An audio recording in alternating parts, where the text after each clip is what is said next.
Hello, welcome to the Jim Kleiber Show. Today is Monday, December 14th, 2020. We are still in 2020, but 2021 is fast approaching. Over the weekend, I think it was Saturday, the FDA gave an emergency approval for the Pfizer COVID-19 vaccine. There may be more vaccine approvals coming in the future, maybe through Moderna, and I think maybe another one as well will get approved, maybe the Oxford one. And wow. It seems like March was just yesterday and also 20 years ago. And now they started to roll out the vaccination program. It was yesterday on the TV shows in the morning. You know, they have news shows on Sunday morning. They were covering the shipping of the vaccine from a factory in Western Michigan. They had people sitting there and they say, oh, okay, they're packaging it now. They're putting the dry ice in. They're moving it from here to here. Oh, it's in the trucks now. Oh, the trucks are moving a little bit. Now watch the trucks. Okay, this one is going to go to this, maybe to this airport or to that airport. And it was this interesting play-by-play of packing vaccines into boxes and putting them into trucks to ship them. And yeah, we're almost there.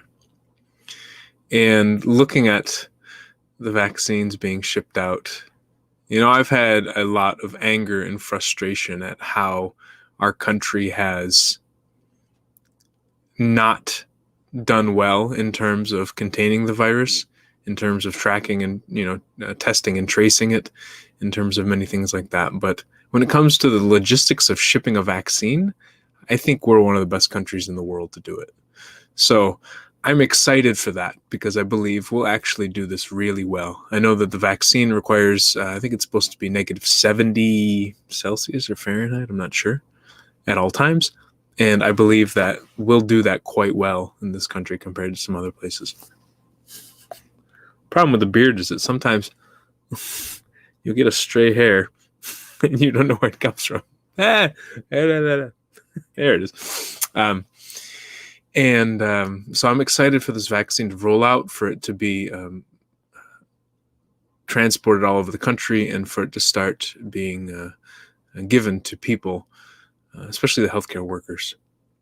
I can't imagine what it must be like to work in that scenario and see so many people die over and over again, so quickly, so alone, and still fear that you are going to contract the virus as well. So this idea that they may feel a little respite, a little confidence or strength or hope and relief, not thinking that they themselves are going to contract the virus while they're trying to save other lives. I hope that makes an impact or helps them in some way. I know that many of us won't get the won't get the vaccine. We may get the virus, actually. Won't get the vaccine until in a couple months, or a vaccine, because there may be multiple. But I think it's okay. As long as some people are getting it, it should help to slow the spread.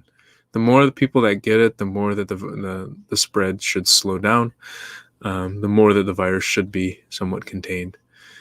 And when it comes to masks, I can be really angry when people don't wear masks because they can directly influence me.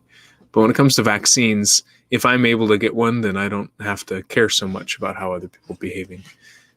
I've talked about this in a show before, but I think that's a real kind of psychological breakthrough in a way, especially in our country where a lot of times we don't coordinate very well with others. We don't give in to a lot of that peer pressure. Sometimes we actually rebel against the peer pressure from certain groups. We have this kind of anti-authority bias sometimes. And so I think this idea of, here, if you want to protect yourself, here, you can have this. It may actually go quite well for the people who like to have guns, who like to protect themselves with guns, because it's a similar mindset. It's I'm having this to protect myself. I don't really care what other people have, because if I have this, I feel safe and I protect myself. And so yeah, I'm excited. I'm hopeful to get the vaccine whenever it comes out, so that I can feel more safe and confident in exploring, regardless of how other people are behaving.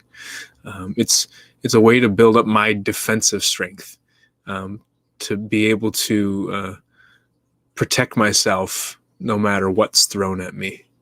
Whereas right now, I think many of us have been operating in this very vulnerable state of we don't have much to protect ourselves except for a mask.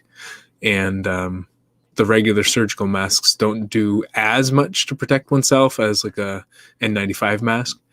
And even then, there's not as much to protect ourselves. If we get it, we kind of get it. But we have to stay distant and avoid being indoors, avoid contaminated air, things like this, which is kind of a hard thing to do for a human, for an animal that survives on air. Like we need oxygen, we need air to survive. So to have something that would be to bolster the internal defense, so that even if the virus were to come into the body, that we could stop it or disarm it, I think is very provides a lot of hope to many of us. Yeah.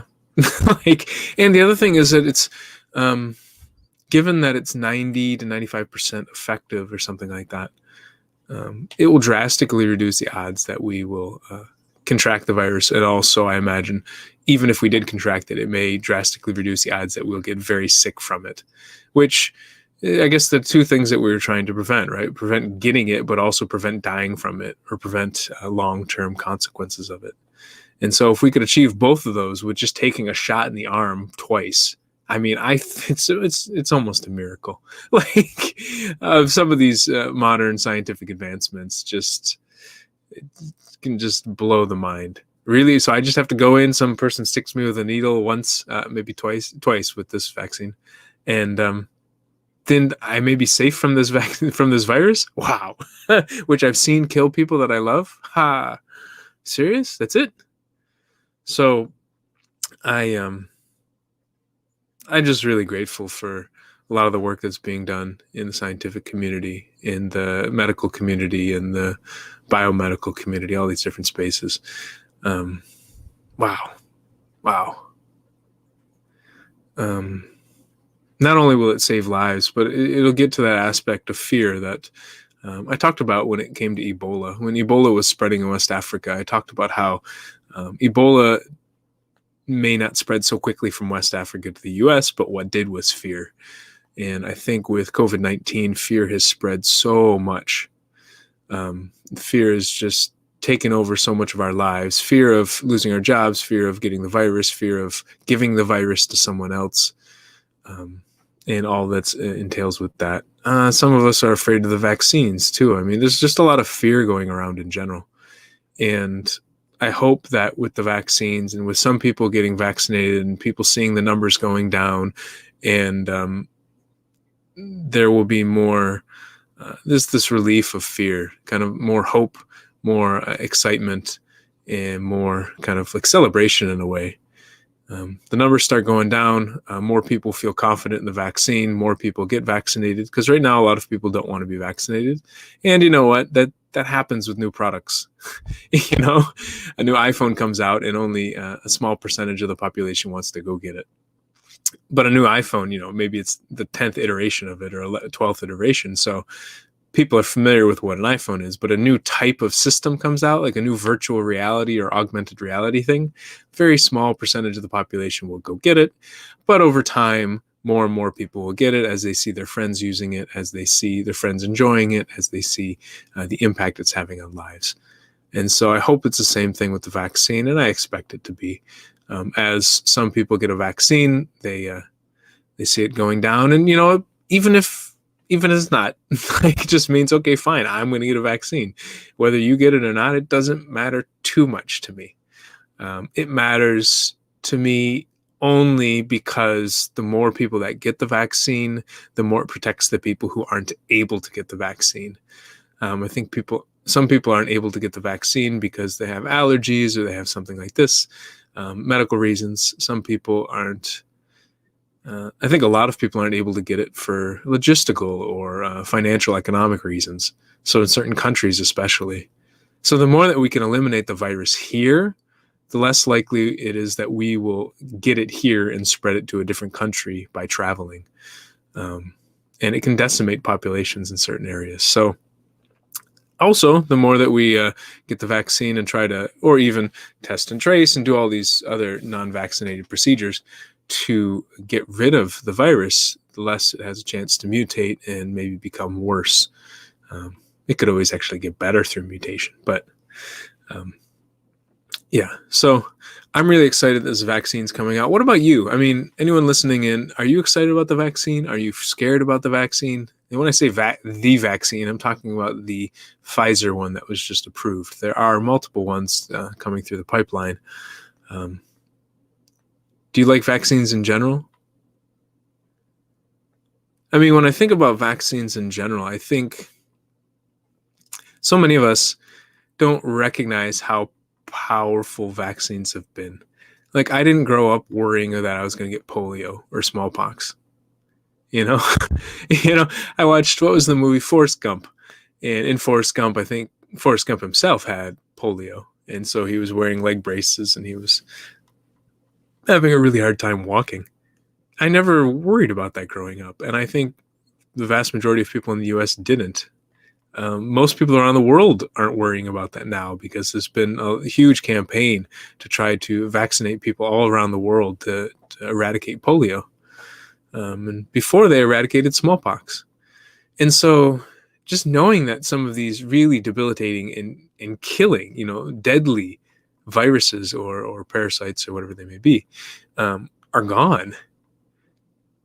It's hard for us to remember they're gone because of vaccines.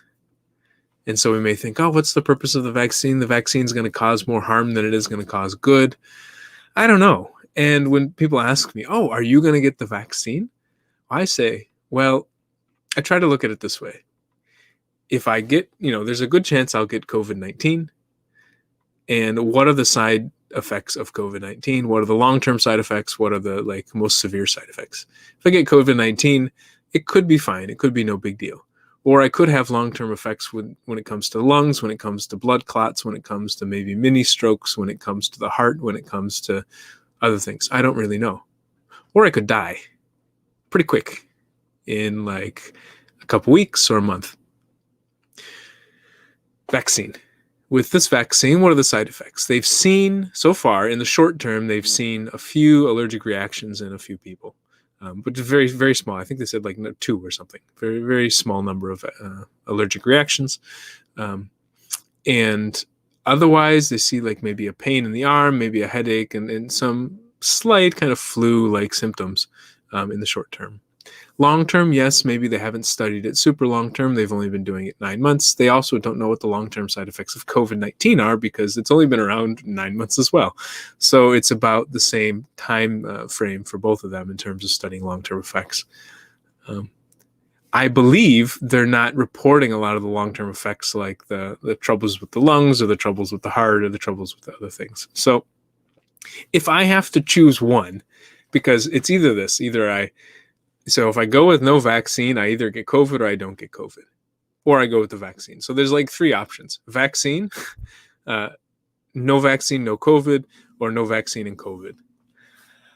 I think the odds of no vaccine, no COVID are quite low and would keep me in a state where I'm afraid to interact with other people because I don't know if I'll get COVID. So I'll be, really distant and not behaving like I did before this COVID-19 thing came through. I don't want to get COVID-19 because I don't want to have it and I don't want to give it to somebody else. That's another factor. With the vaccine, I may have short-term side effects. I may have long-term side effects I don't know about. The odds of me dying in a month are, I would say, almost zero. The odds of me having short-term side effects are somewhat high, but probably comparable, probably much less severe than what would happen with COVID-19. And the odds of long-term side effects, I'm not really sure. Probably much lower, I would imagine, because at least this specific vaccine isn't like vaccines in the past. I learned yesterday watching 60 Minutes. It's not a weakened or dead version of the virus. It's actually a different mRNA code that's put into the cells. So I think in a way, it's not having the same viral potential as the virus, obviously. Now, maybe there are other long-term side effects that we're unaware of, but again, we don't know the long-term side effects of COVID-19 either. So those are kind of a wash. But with the vaccine, I can't give it to someone else. So with COVID-19, if I get it, I can give the virus to someone else, and that could really cause havoc in their lives or death. And then the amount of guilt and pain that I would feel giving it to someone else. But if I get the vaccine, I'm not infectious. I'm not giving them the vaccine. I'm not giving them what was in my body for that reason. But I'm also, at least as far as I know, I'm pretty certain on that. And if I have the vaccine, I think even if I were to get COVID-19, again, it's 95% effective at stopping the virus. And I doubt I would become infectious. If I did become infectious, I don't think I would be nearly as infectious as if I got the virus without the vaccine. So for me, it's quite obvious I'm going to get the vaccine. I mean, maybe in an ideal world where the odds of me contracting COVID-19 were really low, then I wouldn't get the vaccine because maybe it's an unnecessary risk. But when the odds of getting it are really high, I would rather have the vaccine than have COVID-19. And so that's the way I'm looking at it. It's kind of like asking somebody whether they should get the yellow fever vaccine. Well, I don't know what the effects or the long-term effects of yellow fever vaccine is, but I know that if I'm traveling to a place where there is yellow fever, I would prefer the vaccine to yellow fever. But if I'm not traveling to a place or I'm not in a place where there's a high prevalence of yellow fever, then maybe I don't need the vaccine. And so I understand not wanting to get something that's not necessary and adding those extra risks. And I believe we're in a situation where there is a lot of COVID-19 going around, especially here in the United States.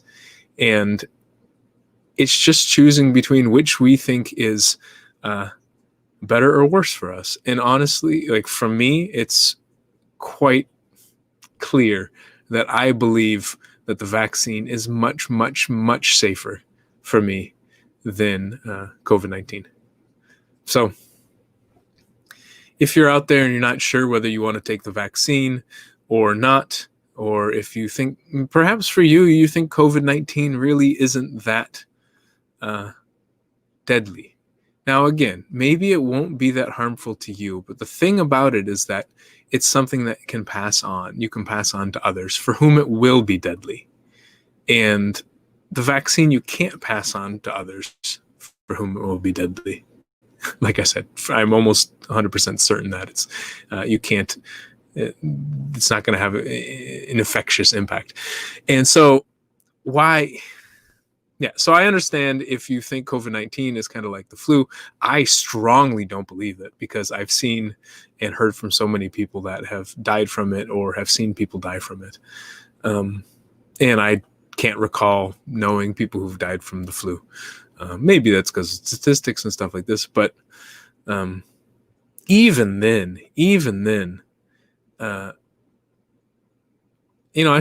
took a flu vaccine for the first time this year. And it's not because I thought I was going to die from the flu. I took the flu vaccine because I didn't want to get the flu and spread it to someone who may die from it. And, you could argue, why should I take it on in my body and do that? I don't want to get the flu either. But giving the flu to somebody else who would die from it, I don't want to do that.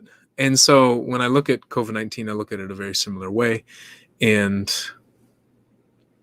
I don't know. So, I mean, it's up to you. It's up to you to make the decision whether you want to get it or not. I'm not here to force you to do something. I'm just here to say why I'm doing something and what I'm believing. I